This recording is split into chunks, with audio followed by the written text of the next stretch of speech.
Greetings, how's everybody? So I want to do a video today talking simply about the purging of deep insecurities. All of us have some insecurities. We've all been traumatized a little bit from childhood, from past lives, from different things, and mostly we're also fragile. You know, we're basing what we say and how we act is, of course, naturally based upon and derived on what we know or don't know, what we've assimilated or not, what we've balanced within ourselves or not. And basically every single person has some missing pieces that they need to have made full, or the erasing of attachments to unhealthy things, modes of thinking and feelings, feelings of justice that we want to have made full, perhaps, wanting to feel worthy, wanting to feel safe, wanting to feel important. We all have these feelings, we all share these things, they're common, they all exist in the mind and the heart of the universe, and we share all these things. I found throughout my life, I was a strange young lad, not so much in elementary school, sorry, but when I hit about the age of 12, 13, 14, I started to feel different, started to remember myself not really fitting in here so much, so to say, and wanting some higher things, some different things than maybe what is just commonly accepted or so. And throughout the course of time, you know, you start peeling layers back and finding your mind again, and all of a sudden you're faced with this great terror, the dark night of the soul, this great bliss, this great awareness and access. When the mind is free, it realizes that as far as the speed of thought and the power of thought can be, so is the enlightenment, so are the potential of many worlds. If you can think it, they can exist. You can think far into the so-called future and think about planets that would be very much superior to these ones, but they still exist in thought, and they're still inferior to the perfection of now. That's getting a bit off topic, but just for case in point. Don't mind the animals here. It's a noisy Canada goose. I don't know if you guys can see that. The rare and elusive Canada goose. They're not that rare. But yeah, right now we have the summertime on its end. And fall is coming in a month or so. Well, less than a month by this point. You can really feel it. But as I was saying, the purging of insecurities having to do with the things that we all commonly share, and how to deal with that, how to cope with it, and how to realize that it's not really anything foreign to anybody else so much. And it comes down to the forgiveness of yourself, as well as towards those who may have harmed you or neglected, or, you know, come from parents in childhood, and or a multitude of things. And like we were saying, you know, people that want to feel worthy and important or needed, wanted, we all need to feel something. Basically, it just simply boils down to love and be loved. It's what everybody's looking for ultimately. Some sort of acceptance, but it has to come down to a deep self-acceptance. And when this occurs within us, we make the change of saying yes to ourselves and being gentle, whilst being firm against our, you know, our faults, our rage, for example, or our overindulging perhaps in being sulky, or needing to blab everything that happens just to get verification. Things that we all do all day long, whether it's online, on social media, or around people, or just within our own selves, constantly in our thoughts, barraging things, overthinking things, doing ourselves a lack of inner justice, so to speak. So when we think about this, it ends up being liberating to look at the insecurities gently and see them for what they are, really, and start to do something about it.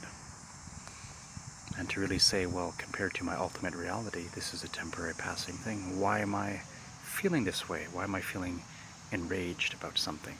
Why am I really feeling sad about something? Why am I feeling jealous about something? Why am I feeling helpless or hopeless about something? And we're all basing these things. Anything that's negative or a lack of deep fulfillment is based upon temporary passing things, which ultimately in a manner of speaking, if you don't mind me to say it this way, are like an illusion, because you have perfection and then the non-perfection, and whatever is a non-perfection is likened to an illusion in the sense that it's passing. So we can say, for example, he or she did this to me, or I feel guilty because I did or did not do that. And it's based on the temporary flux. And the eternal things are the background of the spirit, our safety zone. So the insecurities are based always upon a passing flux, and they always change. And like they say, of course, time will heal all wounds naturally. And this is just like a default. But we're going through the process of, we cling to things, we get moody, or maybe sometimes susceptible to being afraid of something we don't really need to be, or timid about something we may not need to be. And it's all because of our wanting to feel fulfilled in some capacity. Whatever is lacking needs to be full, and whatever is overly over the top needs to be brought down. So like our friend the Christos would say, a mountain will be brought low and a valley will be made filled. So whatever is out of balance will come back to balance in a good period of time, if we pay it the right attention, if we're giving ourselves the nourishment that we need and paying it attention, because we are taught to suppress. We're taught to say, you know, like, oh, I'm feeling great, even when we're not. Or to say, or be sulky sometimes, and really things are not that bad. So we have this uncanny addiction, if you will, to over or under compensating, perhaps, if you want to put it like this.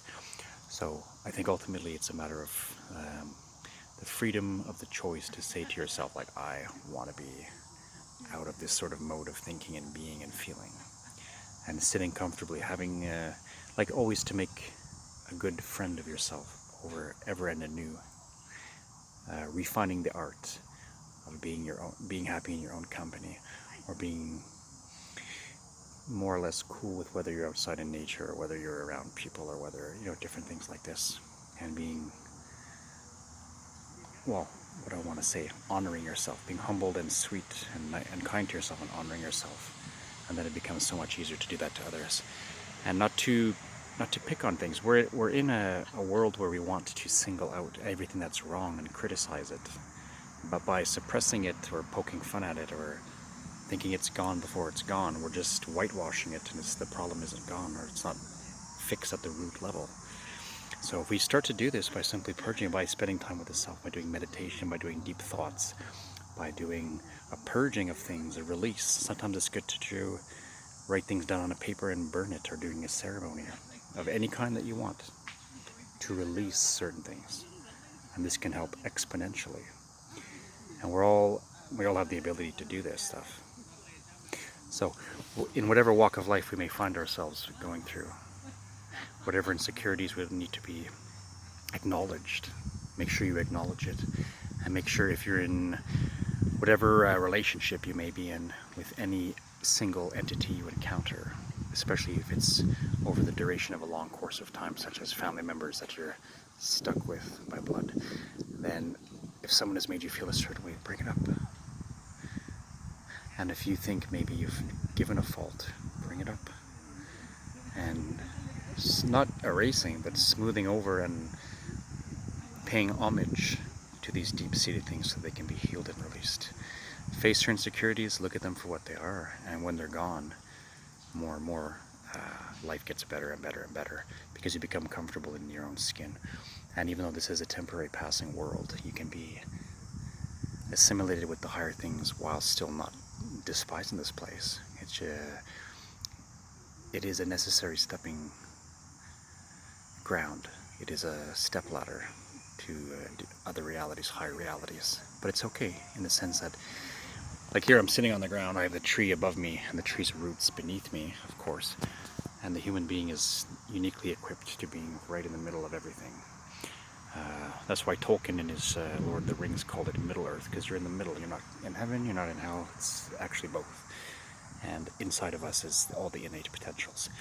So it's to acknowledge your insecurities for what they are, and to realize that they're temporary and passing, and to look at them and hug them and love them away. And everything becomes so much lighter. And you recognize yourself, you remember yourself in a higher, more beautiful way. and you just see the body that you have, the personality that you have, is a wonderful gift and tool to surpassing yourself and to moving forward with everything and accessing the new next level and, yeah, paying some dues, earning some stripes, and graduating in a really fundamental and amazing way. So that's what I wanted to share. Pay yourself the right attention deep down inside, as I will continue to do so, looking at the things that I feel I'm lacking, pay them attention, and if I'm doing something or an overabundance of something, then I need to put myself in check and say, okay, why do you think you're doing that? It's as a source. What is the source? And not to hate yourself. Forgive yourself for not being perfect. The old Chan and Zen Buddhists used to say, if you forgive yourself for that, and you can move on in a clear way, in a wonderful way. Okay, my friends, wishing you lots of love, happy purging and discovery and alignment with yourself. Wishing you only the best of success. Catch you on the flip side, and I give you a most sincere namaste.